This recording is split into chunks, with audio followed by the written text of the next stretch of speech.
Right, well, I'd like to very much thank the organisers for allowing me to come and talk to you today about some work we've been doing at Warwick Crop Centre, specifically in our gene bank on our carrot collection.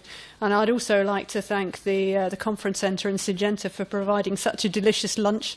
I'm not quite used to talking after 2 glasses of wine, so please bear with me. So, and also, just to say, the Gene Bank web address is at the top right-hand side of the screen there. We have joined the 21st century, and we're on Twitter. So, if you'd like to follow us, our Twitter name is @WarwickGRU. So, Warwick Genetic Resources Unit holds the UK Vegetable Gene Bank, and this, for those of you who are perhaps less aware, this is a seed collection of various vegetable crops. Our major crops include brassica, lettuce, allium, and also carrot. And we were fortunate this year in getting a new 5-year support project from the UK government to continue our work. And the focus of our work in the coming years will be looking at how best to increase the availability of the material in our collection to the user community, so for researchers and breeders. We want to actually increase the use of this material and the uptake of it by research and breeding programs. And as part of that, we would like to carry on and develop a program of molecular and phenotypic characterization of our material, and also undertake some demonstration field trials, which will be a new activity for us. We'd like to work with partner organisations to actually grow out our material under field conditions, so that a wider range of people can actually visit it and appreciate it and see how it might be useful to them, rather than just those who can make it to Wellesbourne. So there, in the middle picture there's an example of that kind of activity at Wellesbourne, where we grew out some of the carrot material I'm going to talk about in 2012, and we had a nice group of researchers and breeders came to view it in the field and to see how it grew and what it looked like. And also, as part of this 5-year programme, we're going to improve our website and develop an online ordering system. So for those of you that use our collections, and for those of you who might do in the future, this process will be made a little easier. So in terms of carrots, our carrot collection is one of the major global collections of carrot germplasm. We have over 1,500 accessions of Dorcas. As you can see from the pie chart on the right of the screen, these are mostly, the blue shows advanced cultivars, and these are mostly open pollinated varieties, so tends to be older material. But we also have good collections of landraces and wild species. And within the advanced cultivars, we also have a small amount of hybrid material, which we keep for reference. And we're interested in actually, obviously with cytoplasmic male sterility, it's difficult for us to maintain this material as varieties without the parental lines.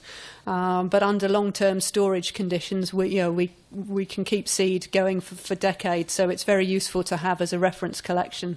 So I just wanted to flag up with any representatives from breeding companies, if you wanted to deposit any of that type of material with us, we're happy to talk about it.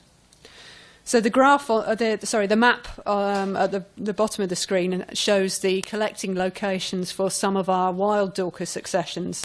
So this is the collecting points shown by GPS data. So you can see we've got a good range of geographic variation in terms of our wild Dorcas material, where we have the GPS coordinates.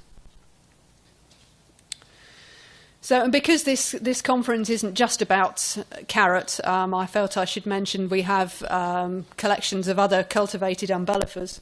So we have smaller collections of crops like celery, coriander, fennel, parsnip and parsley.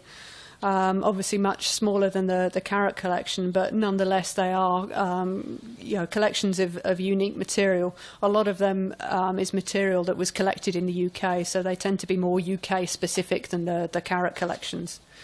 And you can see at the bottom right, that's a collection of different accessions of celery plants growing up for seed production. So you can see the difference in morphology in leaf colour in this particular group. So yeah, it's a very nice, diverse collection.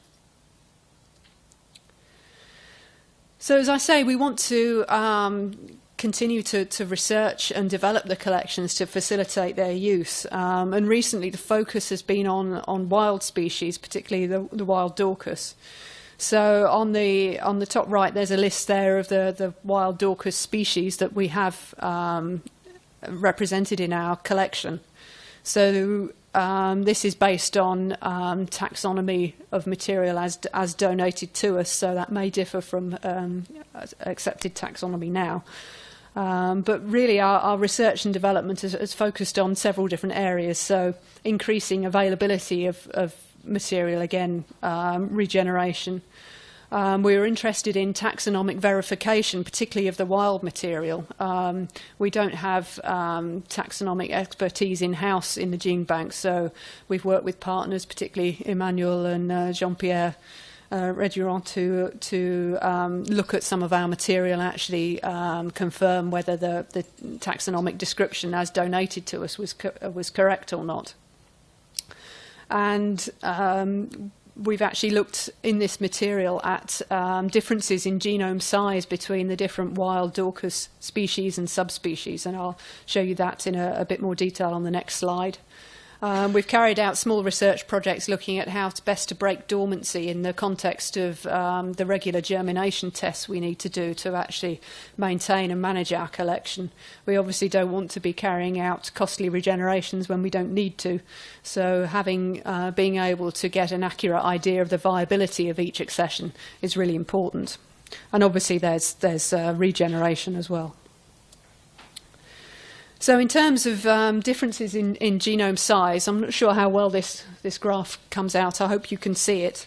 We looked at several different species and subspecies of Daucus, and these have different numbers of chromosomes. Some of them are quite similar because they're subspecies of Daucus carota. We looked at up to 5 individuals of each accession, and then actually looked at the genome size by assessing the amount of DNA using flow cytometry with an internal size standard. So the size standard used was actually a species of Buxus, so a different species, but with a known genome size. So the data presented is a ratio, so it's a relative amount of DNA compared to the standard. So the Daucus carota subspecies, as you might expect, have fairly similar amounts of DNA, although the graph on the right is quite interesting. In the middle we have cultivated carrot. On the right we have Daucus carota, the wild subspecies, and on the left, and on the far right we have Daucus carota gummifer. And you can see that gummifer actually appears to have some a larger spread and a generally larger amount of DNA compared to the other 2 subspecies, and this difference is actually statistically significant. So this is quite interesting to take further. But moving out of the Daucus carota species, we looked at other Daucus species like Littoralis and Glaucidiatus. And these have significantly larger genomes, as you'd expect, based on perhaps on the number of chromosomes. So, the results we obtained with flow cytometry reflected this. So the reason we wanted to look at flow cytometry was to have some type of potential, very quick way to identify plants at a young stage that might be incorrectly classified. So perhaps unsurprisingly, it doesn't work so well in the subspecies of carota, but it might help us with very young plants later on if the morphology is not clear. So the other work we've been doing, and you may be aware of, is in a separate project called the Vegetable Genetic Improvement Network, where we've developed a carrot diversity set. So this is a representative subset of the material in the gene bank collection. We picked 77 accessions from the gene bank collection that represents the gene pool diversity of carrot as a whole, with the intention that we'll do some intensive work, some genotypings and trait screening on these, and actually accumulate a good amount of data on the same accessions rather than trying to use different accessions and not accumulating data on the same material. So other researchers such as Thomas and Phil were kind enough to donate parental lines from mapping populations also for this analysis. And we have a good resource because we carried out seed production in the same year at Wellesbourne under more or less the same environmental conditions. So that will allow us to use it as a good resource, particularly for looking at seed traits in the future. So one of the first things we did was to characterise the diversity set using DART markers. So these, we had 2,770 markers, so this gives a good genome-wide coverage of the individuals in this set. And using the structure software package, we find that the diversity and the pattern of variation in the group in this set is best explained by the presence of three groups. So generally these are Western type carrots, Asiatic type carrots, and wild species, and so that fits well with what's been published elsewhere. But what this DART marker dataset allowed us to do was to combine the marker and phenotype data. This slide is just another way of looking at the three different groups. You can see the Western type carrots on the left, Asiatic carrots bottom left, and then wild carrots on the right as you look at it. And the striking thing is the relative lack of diversity in the Western material compared to the other wild and Asiatic types. So if we're looking for sources of novel alleles for improved traits in crops, there are other parts of the gene pool we should be looking in. So using our marker data, we looked at the markers we had in common with those that were published recently on a map this year by Darius Zebulis' group. And we reconstructed the map based only on the markers that actually we had data for. So that's 443 markers, and all the other markers we actually assigned to a sort of pseudo linkage group, a 10th linkage group, and then looked at the association between the marker alleles and the and trait data. So in this case, we used flowering time. Bolting, the annual versus biennial habit as a sort of a trait to start off with. The graph on the bottom right shows the range of variation in bolting time in the diversity set. We had about 43 accessions that were biennial, and the rest showed variation in the number of weeks it took for 50% of the plants in each plot to flower. So, based on this analysis, and it is a very preliminary analysis, we're intending to do a much more stringent one in the future, but we find that there's actually an association of a particular marker associating with the bolting habit on linkage group 3 of our map. I've put the plot there of the p-values against the map position. So we did set the association threshold quite stringently. So we're looking at p-values of less than 0.005, because in this analysis we haven't accounted for population substructure, which is what we're intending to do in the future. So, as I'm probably running out of time, I'll just finish up quickly. So we have another field trial going at the moment to look again at flowering time to get another year's worth of data, and also to look at various other morphological characteristics and the susceptibility of accessions in our diversity set to cavity spot in the UK. We're planning to use a genotyping by sequencing approach to increase marker density and develop specific mapping populations from our diversity set to look at specific traits. And we'd also like to use this genome-wide association approach on other traits, particularly seed and seedling traits.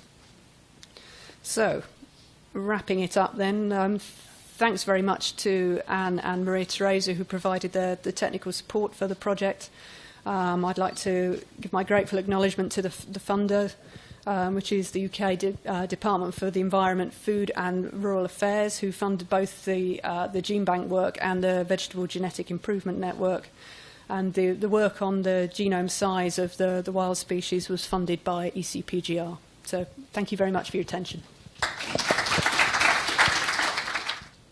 I'm David Spooner from the USDA in Madison, Wisconsin. You had a list of the wild species that your gene bank has, which is only about maybe half of the 25 or so described wild species yes. are currently. Does your gene bank or cooperating gene banks have any program of collection or sharing of that? We don't have an in-house program of collection, but we are liaising with the Global Crop Diversity Trust and their Crop Wild Relative Project, which is looking at specifically going out and collecting material which is not represented very well in ex situ collections. So that's, you know, developments for the future. To be honest, if there are accessions of species that we don't have that are held by other gene banks under good conditions, then, you know, it's good they're conserved and people can access them that way. So, Charlotte, what's the difference between wild and weedy? Yes, that's yeah. So that's a standard descriptor of the multi-crop passport descriptors used to describe gene bank material. So I'm guessing weedy is probably from disturbed habitats, you know, kind of, you know, ruderal habitats where, you know, maybe along roadside verges where there's likely to have been human influence, and it's perhaps not clear whether it's, you know, it's cultivated. It could be a hybrid between a wild species and cultivated. So I think that's the difference. It's not a clear-cut wild population. It may be in association or in close proximity to other.